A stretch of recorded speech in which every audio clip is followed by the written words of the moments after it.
Sir मुझे समझ नहीं आ रहा है कि आफ्टर 12th मैं बीकॉम ऑनर्स करूं या फिर बीकॉम करूं। जी हाँ, ये काफ़ी सारे बच्चों को ये परेशानी जो है वो सताती है कि बीकॉम ऑनर्स करना चाहिए या बीकॉम करना चाहिए आफ्टर 12th। फ्रेंड्स, आप लोगों को बताना चाहूँगा, इसी तरीके से आपके दिमाग में भी कोई क्वेश्चन है या कोई समस्या है, आपको प्रॉब्लम आ रही है किसी भी चीज़ में, तो आप बेझिझक कमेंट बॉक्स में कमेंट कर सकते हैं और या फिर हमें मेल कर सकते हैं। हम आपकी पूरी कोशिश करेंगे हम आपकी सहायता करने की। चलिए अब बात करते हैं इस टॉपिक पर, क्या हमें बीकॉम ऑनर्स करना चाहिए या फिर बीकॉम करना चाहिए। देखिए, ये जो सिलेक्शन होता है ये बहुत इंपॉर्टेंट होता है क्योंकि इसी पर आधारित हमारा आगे फ्यूचर होता है, करियर होता है। सो मैं आप लोगों को कुछ ऐसी चीज़ें बताऊंगा जिससे कि आपको 70 to 80% बहुत मदद मिलेगी, बहुत आसान हो जाएगा ये डिसाइड करना कि हमें बीकॉम करना चाहिए या फिर बीकॉम ऑनर्स करना चाहिए। क्योंकि दोनों ही चीज़ें जो हैं सिमिलर लगती हैं, तो फिर क्या डिफरेंस है दोनों में। अगर कोई कोर्स यूनिवर्सिटी ने, कॉलेज ने बनाया है, सो कुछ ना कुछ तो ऐसा होगा जो दोनों को, दो कोर्स बने, वरना तो एक ही कोर्स बन जाता। तो चलिए बात करते हैं। सबसे पहले अगर मैं बात करूँ ड्यूरेशन की, तो दोनों ही 3-3 साल के हैं, यानी कि दोनों ही कोर्स आपको कॉलेज में जाकर करने पड़ेंगे और दोनों ही, चाहे आप डिस्टेंस से भी कर सकते हैं या फिर आप रेगुलर भी कर सकते हैं। अच्छा, डिटेल अगर आपको चाहिए तो बीकॉम की एक सेपरेट वीडियो आपको प्लेलिस्ट में मिल जाएगी, आपको हमारे चैनल पे मिल जाएगी। तो उसमें पूरी जानकारी है कि कितनी फ़ीस होती है, कहाँ से करें और एडमिशन कैसे होता है, कहाँ कहाँ पर एडमिशन होता है। तो ये सारी जानकारी आपको बीकॉम की मिल जाएगी। मींस वो कॉमन वीडियो है बीकॉम और बीकॉम ऑनर्स के लिए। अभी हम बात कर रहे हैं यहाँ पे इन दोनों में डिफरेंस क्या होता है। तो सबसे पहले तो ये दोनों ही 3-3 साल के हैं। उसके बाद ये दोनों ही आफ्टर 12th किए जाते हैं। ठीक है, इसके लिए क्वालिफिकेशन क्या होनी चाहिए, एलिजिबिलिटी क्या होनी चाहिए, 12th क्लियर किया होना चाहिए। जिस प्रकार से आप देख पा रहे हैं इस टेबल में, ये टेबल के ज़रिए आप लोगों को समझाया गया है कि किस प्रकार से दोनों के बीच में डिफरेंस होता है। उसके बाद अगर हम देखें स्ट्रीम में, तो स्ट्रीम दोनों की ही कॉमर्स है, यानी कि दोनों ही कॉमर्स लाइन से है। कॉमर्स के सब्जेक्ट्स आपको इसमें पढ़ने को मिलेंगे। उसके बाद अगर देखा जाए सब्जेक्ट्स की मैं बात करूं, तो सब्जेक्ट देखिए, यहाँ पर एक इम्पॉर्टेंट पॉइंट आता है कि सब्जेक्ट हमें कितने कितने पढ़ने को मिलेंगे।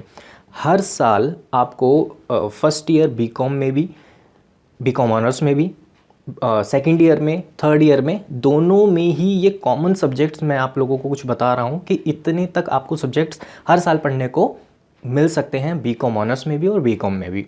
सो बीकॉम में आपको 5 से 6 सब्जेक्ट यहाँ पर पढ़ने को मिल सकते हैं। 5 भी हो सकते हैं, 6 भी हो सकते हैं हर साल। ठीक है, जैसे कि फर्स्ट ईयर में अगर हम मान के चलें तो 5 सब्जेक्ट्स होते हैं। कहीं कहीं पर किसी कॉलेज में एक एक्स्ट्रा सब्जेक्ट होता है तो 6 हो जाते हैं। बीकॉम ऑनर्स में 8 से 9 सब्जेक्ट हमें पढ़ने को मिलते हैं। डिफ़िकल्टी लेवल की अगर बात करें तो बीकॉम ऑनर्स का डिफ़िकल्टी लेवल थोड़ा ज़्यादा होता है कंपेयर टू बीकॉम। बीकॉम एक तरह से नॉर्मल स्टडी है जो कि आपको 12वीं के बाद करनी है। मतलब जिस प्रकार से आपने 11th के बाद 12th किया, तो 12th के बाद आगे एक पढ़ाव है।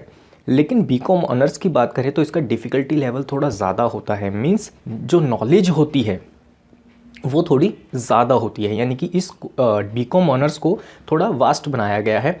आप कह सकते हैं कि इसको कंपनी, जो सेक्रेटरी का कोर्स होता है, कंपनी सीए का कोर्स होता है, चार्टर्ड अकाउंटेंट का, जितने भी प्रोफेशनल कोर्स होते हैं कॉमर्स लाइन में, सो उसके सिलेबस को देखा जाए और बीकॉम ऑनर्स के सिलेबस को देखा जाए तो बहुत ज़्यादा दोनों का जो लेवल है, डिफ़िकल्टी लेवल है, वो बहुत हद तक 70% हमें सेम देखने को मिल जाता है।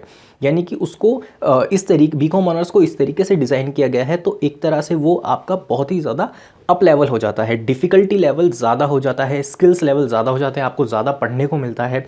सब्जेक्ट्स तो ज़्यादा होते ही हैं, बट इसका सिलेबस भी बीकॉम ऑनर्स का ज़्यादा होता है बीकॉम के कंपैरिजन में।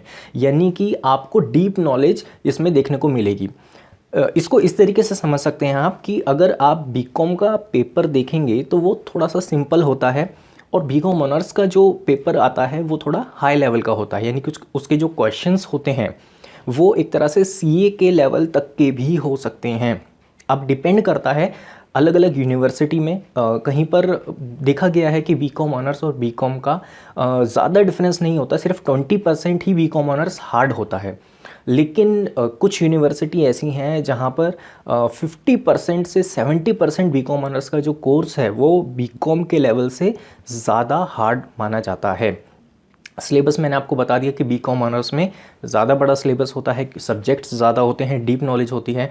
और बीकॉम ऑनर्स के अंदर एक चीज़ और है कि उसके अंदर कुछ सब्जेक्ट्स तो ऐसे हैं कि जो कि अदर स्ट्रीम के भी हैं। जैसे कि एक साल अगर मैं अपनी बात करूँ तो मैंने दिल्ली यूनिवर्सिटी से किया है, तो मैंने एक साल पॉलिटिकल साइंस भी पढ़ा है, सेकेंड ईयर में पॉलिटिकल साइंस भी था। यहाँ पर बात करें कि स्पेशलाइजेशन किस में होता है, बीकॉम में कोई स्पेशलाइजेशन नहीं होता, वो एक नॉर्मल डिग्री है जो कि मैंने बताया आपको 12th के बाद आपको करनी होती है। अगर मैं बात करूँ बीकॉम ऑनर्स की तो वहाँ पर स्पेशलाइजेशन मिल जाता है। जी हाँ, ये एक तरह से मान के चलिए आप स्पेशलाइजेशन है, यानी कि जो भी आप सब्जेक्ट पढ़ रहे हैं उसमें आपको इतनी डीप नॉलेज दी जाती है, आपको डीप स्टडी करनी होती है कि अपने आप में ही आप बहुत अच्छा ज्ञान आप ले लेते हैं, नॉलेज ले लेते हैं और स्पेशलाइजेशन आपका हो जाता है। ठीक है ना। तो नॉलेज की अगर बात करें तो फिर वही है, बी कॉमर्स वहाँ पर जीतता है, यानी कि वहाँ पर ज़्यादा नॉलेज होती है बी कॉमर्स में। अब ये बात अलग है कि किसने कितना स्टडी किया है। मान लीजिए किसने बी कॉम लिया है और उतना ज़्यादा उसने स्टडी नहीं किया है, बट बी कॉम ऑनर्स वाले ने बहुत अच्छी स्टडी किया तो उसको नॉलेज ज़्यादा होगी। उसी तरीके से देखा जाए तो अगर किसी ने बी कॉम ऑनर्स ले लिया और स्टडी नहीं की और बी कॉम वाले ने बी कॉम लेकर बहुत अच्छी स्टडी की है, तो ये डिपेंड करता है। अभी इसमें सिर्फ हम जो ये बात कर रहे हैं डिफ़िकल्टी लेवल की, वो कोर्स के ऊपर बात कर रहे हैं कि कोर्स किस टाइप का डिज़ाइन हुआ है। तो नॉलेज की ज़्यादा नॉलेज आपको बी कॉम ऑनर्स में मिलेगी क्योंकि उसका डिफ़िकल्टी लेवल बहुत ज़्यादा हाई है, डीप स्टडी है। करियर की बात करें तो देखिए यहाँ पर जब भी मेरे से स्टूडेंट पूछते हैं कि सर सैलरी किस में ज़्यादा होगी, सबसे कोई भी कोर्स की अगर हम बात करें तो सबसे बड़ा जो क्वेश्चन होता है स्टूडेंट्स का, और एक ही लौता जो क्वेश्चन होता है वो ये होता है कि सर सैलरी हमें किस में ज़्यादा मिलेगी, करियर ऑप्शन ज़्यादा किस में अच्छी। अगर आप गवर्नमेंट डिपार्टमेंट में जाते हैं तो फ़र्क नहीं पड़ता कि आप कितना अच्छा आपने स्कोर अर्न किया है, सिर्फ वहाँ पर एलिजिबिलिटी आपकी होनी चाहिए। सो वहाँ पर देखा क्या जाता है आपके फाइनली आप कंपटीशन के एग्ज़ाम में कितना अच्छा परफॉर्म करते हैं। लेकिन प्राइवेट की अगर मैं बात करूँ तो वहाँ पर डिपेंड किस चीज़ पर डिपेंड होता है, पूरा का पूरा आपके एक्सपीरियंस पे और आपके स्किल्स पे डिपेंड होता है। आपको नॉलेज कितनी है, आप कंपनी को कितना अच्छा प्रॉफिट अर्न करके देंगे, आप ऑर्गेनाइजेशन के लिए कितना ज़्यादा काम करेंगे, कितना ज़्यादा आप ऑर्गेनाइजेशन को फ़ायदा पहुँचाएंगे, तो उस पर आपकी डिपेंड करता है सैलरी, उस चीज़ पे आधारित होती है। ठीक है ना। इसमें ये नहीं है कि आपने कोई भी कोर्स करके आए और कोई भी आप ये कहना चाहते हैं कि लगते ही आपकी जो सैलरी है वो लाखों में चली जाएगी, ऐसा नहीं होता है। प्राइवेट सेक्टर में डिपेंड करता है कि आपका एक्सपीरियंस कितना है। दूसरी चीज़, आप कितना कंपनी को प्रॉफिट पहुंचा सकते हैं। ऐसा देखा गया है कि बहुत बड़े बड़े कोर्स करने के बाद भी, प्रोफेशनल कोर्सेज करने के बाद भी जो स्टूडेंट्स हैं, मान लीजिए किसी ने सीए किया है तो ऐसा देखा गया है कि उसकी 20 to 30,000 ही जॉब लग पाई है एज अ फ्रेशर। नया नया कोई बच्चा सीए करके गया है तो उसकी 20 या 30 हज़ार रुपये की जॉब लगी है। अब आप कहेंगे इतनी मेहनत की, इतना स्ट्रगल किया, 5 साल सीए को पढ़ा, उसके बाद भी सिर्फ 20 या 30 हज़ार रुपये की जॉब। और ऐसा भी देखा गया है कि एक पर्सन ने सिर्फ ग्रेजुएशन किया हुआ है, कंप्यूटर कोर्स किया हुआ है और उसकी सैलरी लाखों में है। सो ये डिपेंड करता है कि किसी ने कितना ज़्यादा स्टडी की है, कितना ज़्यादा नॉलेज गेन की है, कितने ज़्यादा स्किल्स हैं उसके अंदर, और कंपनी को किस प्रकार से वो प्रॉफिट पहुंचा सकता है। यानी कि ये पर्सन के स्किल्स पर, एक्सपीरियंस पे डिपेंड करता है। और प्राइवेट सेक्टर में एक और बात कही जाती है कि जितना ज़्यादा आप वर्क करेंगे, जितना ज़्यादा आप एक्सपीरियंस गेन करेंगे, साल दर साल आपकी सैलरी जो है वो ग्रो होती जाएगी। ऐसे बहुत से लोग हैं जिनकी सैलरी, जिन्होंने डिग्री में बहुत ज़्यादा नहीं किया हुआ है, बहुत ज़्यादा पढ़ाई नहीं की हुई है, बट उनके स्किल्स अच्छे हैं, उनकी अंदर का टैलेंट बहुत अच्छा है, सो वो बहुत लाखों में अर्न कर रहे हैं। तो ये तो बात थी। अब यहाँ पर बात करेंगे कि कौन कर सकता है, हु कैन डू।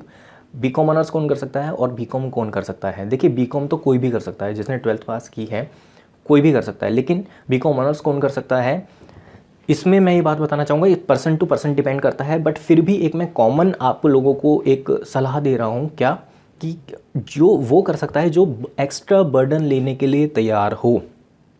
ठीक है। अब कई सारे स्टूडेंट्स मेरे से ये पूछेंगे कि सर मार्क्स किस में ज़्यादा अच्छे आते हैं, क्योंकि फाइनली तो हमें मार्कशीट देखनी है, हमें रिजल्ट देखना है।